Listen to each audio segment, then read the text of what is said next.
My wife needs me to build her a bench for a table that she's refinishing. It needs to be 50 inches or less in length. The width of the bench needs to be 11 inches. The height of the bench needs to be between 17 and 18 inches. I'll cut the angles at 31.6 degrees for the legs.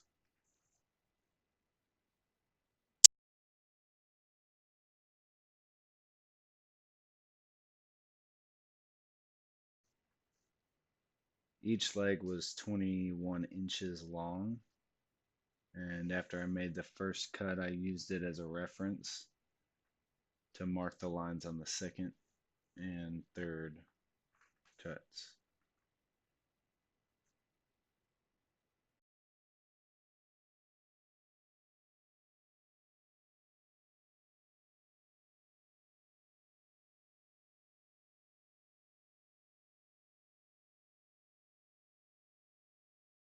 I am using an 80 tooth blade here on my miter saw. It's a 12-inch blade. It's primarily used for fine finishing cuts, but I am too lazy to change back to my 40 tooth blade. Not to mention this blade gives me cleaner cuts.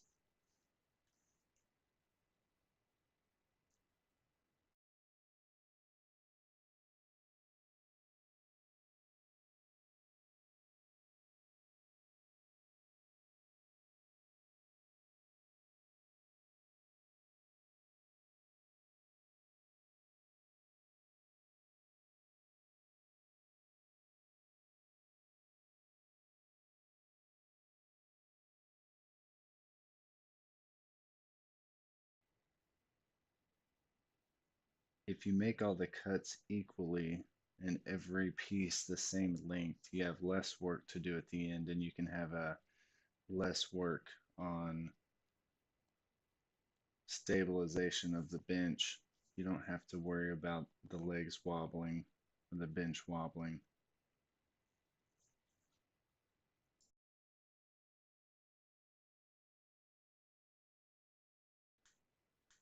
That being said, most of my benches end up with a wobble, and that's why I have planers.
On this fourth cut, I realized that the edge was not very straight, so I ended up flipping it over, flipping it backwards, and making my cut.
so that way I don't have to do as much cleanup work on one side of the bench. If I can find two that are the exact same length, then I can set them to the side and clean up the remaining two so that they will be the same length whenever I install them.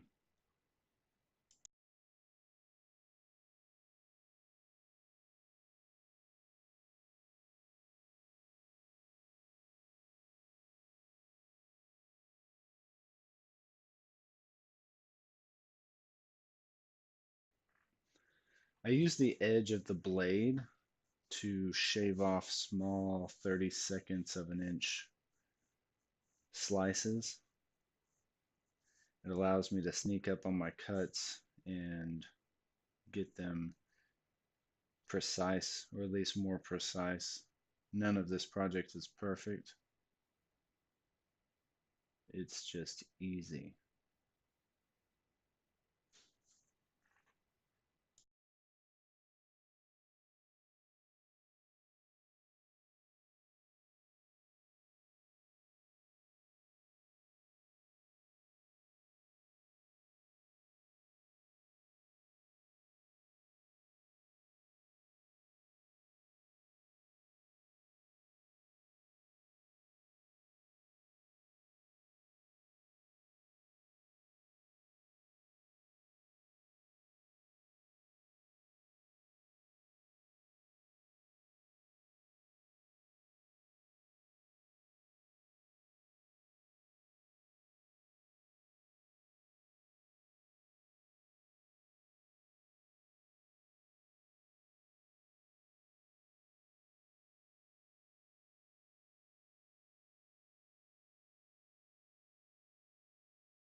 So I have all my legs cut. Now I need to cut the 2x12 to the correct length so that it will fit in between the table legs with a little bit of space for wiggle.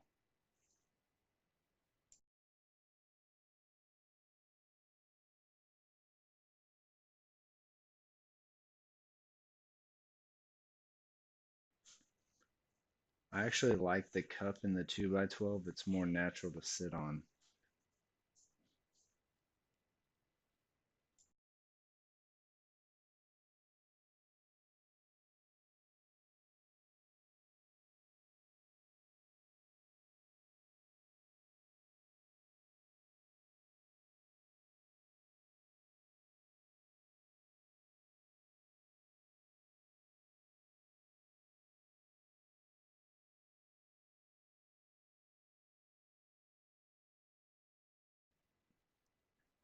You'll see here that my dust collection system does not work.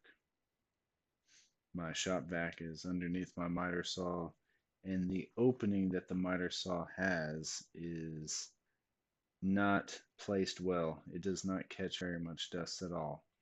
So I do a deep clean in my shop about once a month. And towards the end of that month, I'm going a little bit crazy. Tools, parts, dust everywhere. So I go into clean mode. That's coming up soon.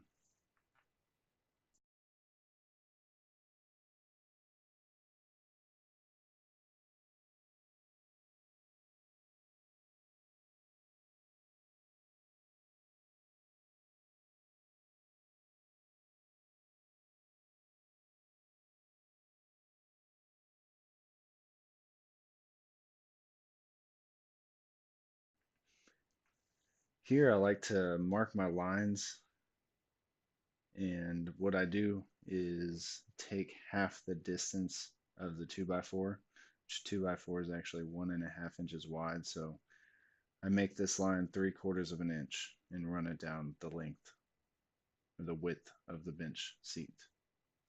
After that, I take my 2x4 and I'll outline around it just to have a visual of where it's going to be located.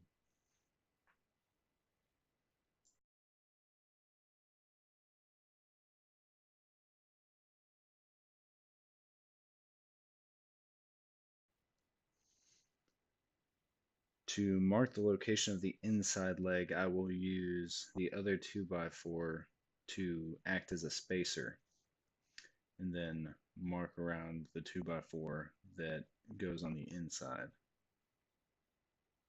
Once I have all these areas marked, I will decide where I want my screw locations within the 2x4. So on this particular bench, I put one screw at 1 inch into the bench, and I put the other screw at 3 inches into the bench. Then I pre-drilled all of my holes.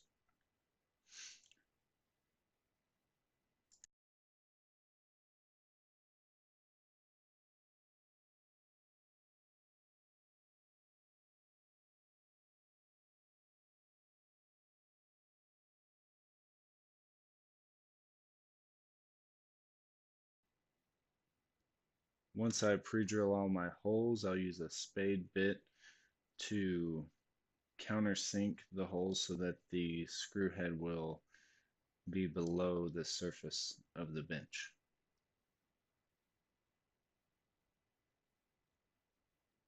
After that, I sand the holes so that they are smooth. I don't want any sharp, pointy pieces.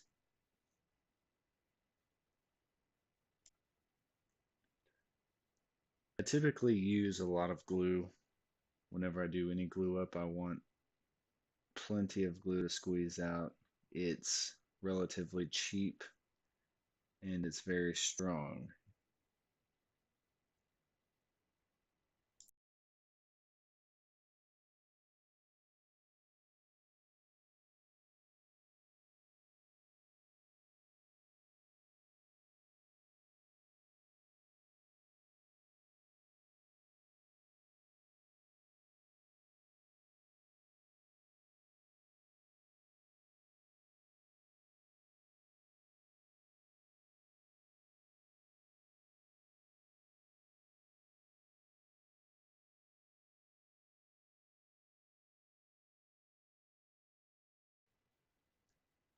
I found out that it's difficult to record and do what I do at the same time. It's been semi-challenging to try to keep angles right, and it's definitely extended the time it takes to complete projects. However, I think it will be a lot of fun to show people easy ways to make money or just build something that you want to build yourself so that you can say, I built this. The second leg is easier to install than the first leg because you can use a clamp to hold them together. I don't have a special clamp to hold the first leg. I just lean one end on my miter saw while I press it down with my hands.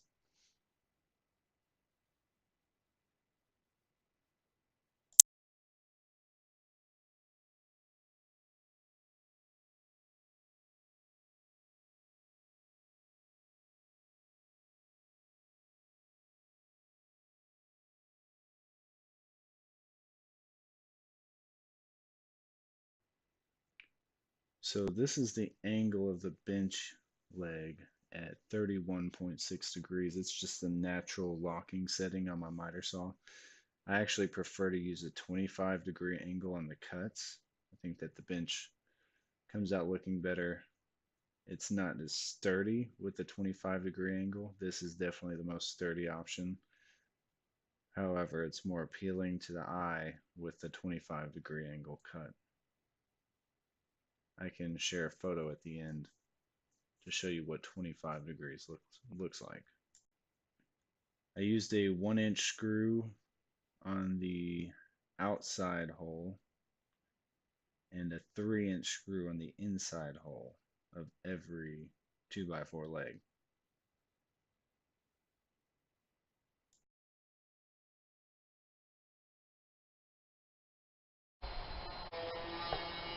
Alright, so this was the short piece.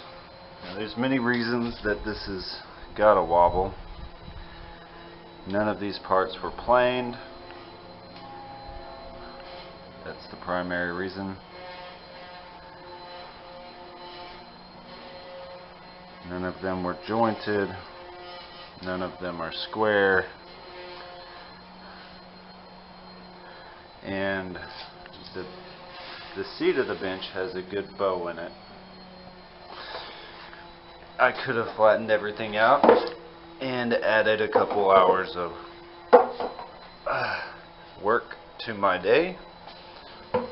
However, I only had 2 hours to get this done. And there is no more wobble. Alright, so the wobble is gone. I've got 185 pounds on it, and it is rock solid. Now these screws up here are primarily just clamps. They're not really, they are structural, but it's more just to clamp these pieces together till the wood dries. This screw here is more of a stabilizing screw. With the angle of both of these, you need to attach them together so that they're sturdy and strong. If you don't, they will snap. If you don't, this will split away from each other, these two pieces, because of the downward pressure. So, quick, easy, simple bench in 2 hours. Alright, so the last step of this is to fill the holes. Usually I'll use wood filler, however I'm currently out of stock, so I can use this cheap $1 latex caulk silicone, since this will all be painted white. The benefits of this is that if these screws ever need to be removed for any reason, this stuff is really easy to peel out. This is the completed bench, painted and paired with its set. This table was just refinished 2 nights ago. The chairs were completed yesterday.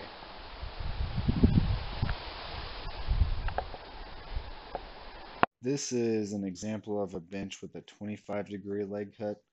I prefer this. It looks cleaner. The legs don't stick out as far. However, it is not as sturdy. Here is the bench with its table set. This set sold for $300. And thanks for watching.